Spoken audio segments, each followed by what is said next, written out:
Hoje tem estrangeira apaixonada pelo jeito brasileiro de viver, russa sonhando em voltar ao Brasil e até europeu reconhecendo a força da nossa engenharia. Prepare-se, porque essas histórias vão deixar muito brasileiro surpreso.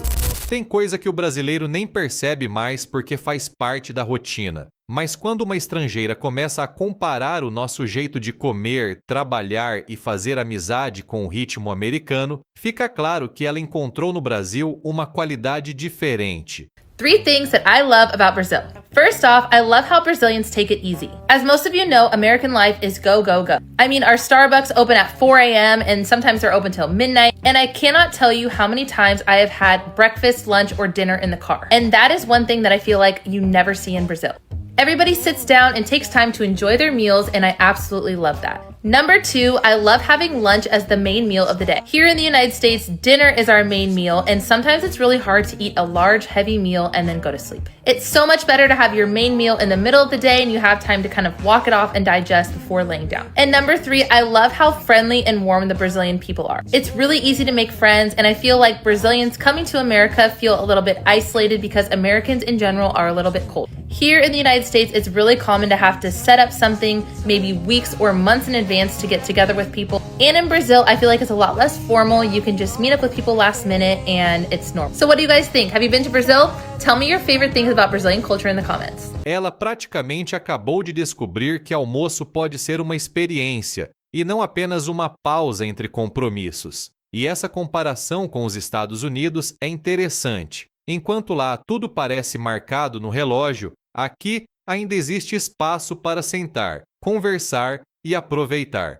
Ela não saiu da Bielorrússia fugindo de uma vida ruim. Pelo contrário, deixou para trás uma cidade que amava porque sentia necessidade de começar novamente. E 4 anos depois, ela olha para essa decisão como uma das maiores transformações da própria vida.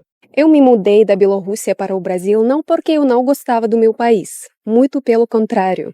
Eu amava minha cidade, tenho lembranças muito felizes de lá. Mas eu também sentia vontade de experimentar algo completamente novo, como se eu quisesse viver mais uma vida totalmente diferente. E eu me lembro da minha última semana na Bielorrússia, eu fui até o lago perto da minha casa e chorei despedindo daquele lugar tão especial. Mas ao mesmo tempo eu senti que estava pronta para dar o próximo passo para minha vida. E eu consegui, já faz 4 anos que eu vivo no Brasil e falo que realmente foi um renascimento, uma vida nova e uma nova versão de mim mesma. Hoje eu estou muito feliz e agradeço a Deus por tudo. E você, mora na sua cidade natal ou mudou para outro lugar? Me conta nos comentários. É interessante quando alguém muda de país não por rejeitar suas raízes, mas simplesmente porque deseja experimentar outra vida. E pelo jeito, o Brasil não foi apenas um destino para ela. Foi o lugar onde conseguiu construir uma versão completamente diferente de si mesma. Agora temos um brasileiro na Alemanha colocando um assunto delicado na mesa: a forma como parte dos europeus enxerga produtos e engenharia brasileira. E ele conta uma situação concreta, envolvendo a Embraer, que mostra como esse preconceito aparece até entre estudantes da área. A Europa tem um preconceito gigante com a engenharia do Brasil. Eu estudo engenharia aeroespacial aqui na Alemanha e a Embraer é o melhor exemplo. Eu tive uma conversa com um colega meu da Dinamarca sobre cargueiros militares. E eu falei que um dos melhores cargueiros hoje em dia é da Embraer. E quando falei isso, ele nem conseguiu me levar a sério. Ele não acreditou e duvidou muito. Porque ele tem o que muita gente tem aqui, que é aquela desconfiança com a engenharia do Brasil.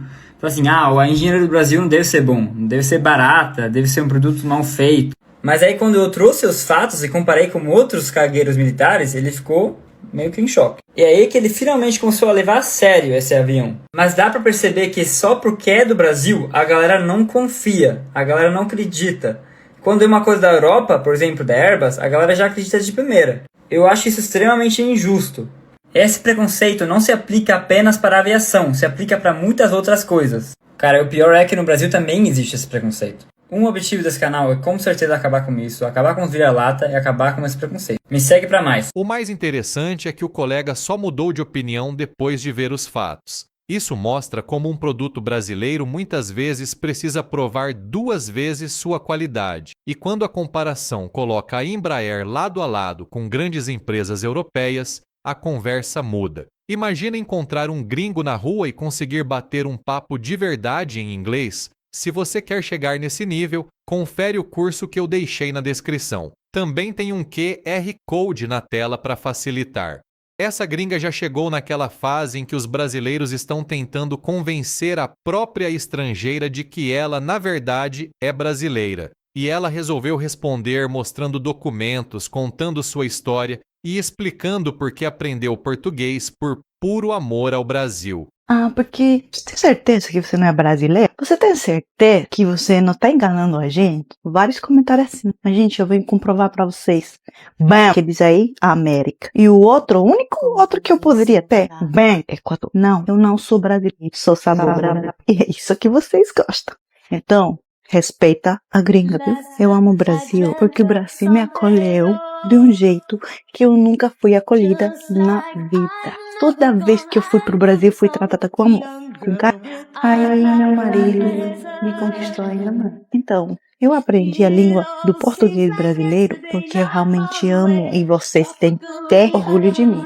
Porque pra vocês, tem certeza, é porque a gata tá ficando sabor Brasil mesmo. Só que vocês têm que me deixar humilde, tá? Eu não posso ficar com isso na cabeça. Que a gata já tá muito brasileira. Não, me corrija, me ajuda a ser melhor. Não vou ficar nessa só. Tem que aprender mais português, palavras muito mais complicadas. Vocês têm que me deixar humilde. Se vocês querem que eu aprenda melhor português, deixa aqui as palavras mais complicadas para eu começar a falar. É isso, a gringa é gringa, só que é saborosa. Eu aprendi esse idioma lindo para ter vocês junto comigo. E agora que eu tenho vocês junto comigo, eu estou amando. Então continuemos juntos, mas não esqueça, a gringa aprendeu português por amor. Por amor a vocês, porque vocês também me trataram com amor. E é isso que eu gosto. Eu não sou brasileira, mas eu amo o Brasil. O melhor é que ela mesma percebeu que está ficando brasileira demais e já pede para os brasileiros complicarem o português. Depois de tanto carinho recebido, ela praticamente adotou o Brasil emocionalmente. Só falta alguém aparecer para aplicar uma prova de português e confirmar.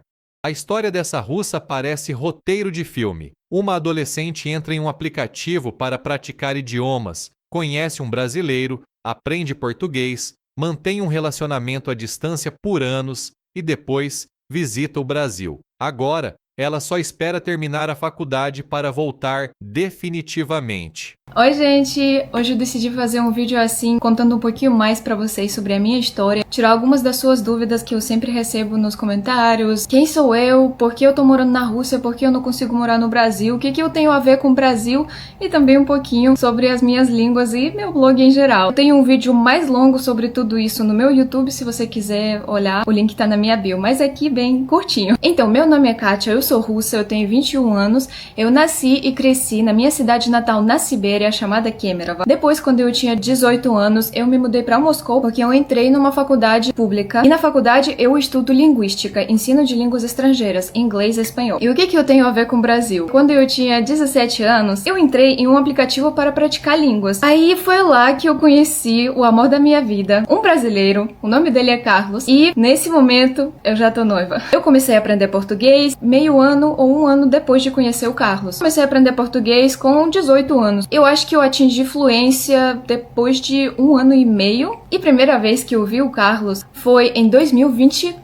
Então a gente ficou à distância mais ou menos 2 anos e meio, sem se ver nenhuma vez pessoalmente. Mas depois ele veio pra Rússia primeiro, me encontrou aqui em Moscou e depois eu fui pro Brasil. Foi minha primeira viagem pro Brasil. Eu simplesmente amei esse país. Decidi que é aqui que eu quero morar. Mas eu tinha que voltar pra Rússia, porque eu estou fazendo faculdade. E eu voltei da minha segunda viagem pro Brasil um mês atrás. Agora eu estou no meu 4º ano, que é o último ano. Então, em junho de 2026, eu termino meus estudos e, se Deus quiser, eu volto pro Brasil pra morar. Agora um pouquinho sobre as línguas. Minha paixão pelas línguas começou quando eu tinha 14 anos, quando eu comecei a aprender espanhol. Depois de começar a aprender espanhol, todo verão que eu tinha tempo livre, eu tentava aprender uma nova língua. Então eu já tentei aprender alemão, francês, até tcheco. Só que com essas línguas meio que não deu certo. Mas umas línguas ficaram comigo, que é espanhol, italiano, português, obviamente, inglês, que eu sempre aprendia na escola. Inglês foi a primeira língua que eu aprendi. E agora eu estou na luta com a aprendizagem de árabe. Meu nível é basiquinho, eu consigo me apresentar, ter umas conversas simples, mas eu não posso dizer que eu sou fluente. fluente, mas em outras línguas que eu mencionei,